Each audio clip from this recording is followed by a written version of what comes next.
Loss অ্যাঞ্জেলেসে দাবানলে 2 জন নিহত, 16,000 স্থাপনা। যুক্তরাষ্ট্রের লস অ্যাঞ্জেলেসে দাবানল আরও ভয়াবহ আকার ধারণ করেছে।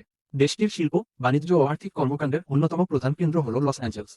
দমকল প্রধান অ্যান্থনি ম্যারন বলেছেন, প্যালিসেডসের আগুনে 5,000 একরেরও বেশি জমি পুড়ে গেছে এবং আগুন ক্রমশ বাড়ছে।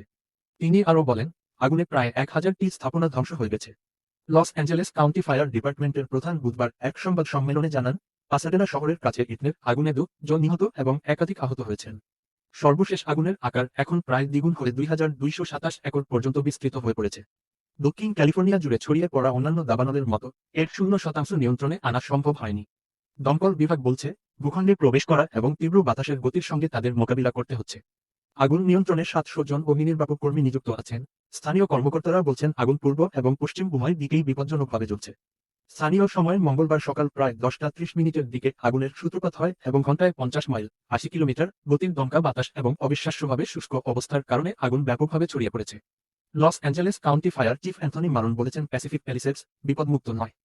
ক্যালিফোর্নিয়ায় লাখ লাখ মানুষ রেড অ্যালার্টের অধীনে রয়েছে, সেখানে আগুন ছড়িয়ে পড়ার চরম বিপদ রয়েছে। কর্মকর্তারা আশঙ্কা করছেন, দাবানল আরও বিস্তৃত হতে পারে এবং রাতে এটি আরও তীব্র হতে পারে।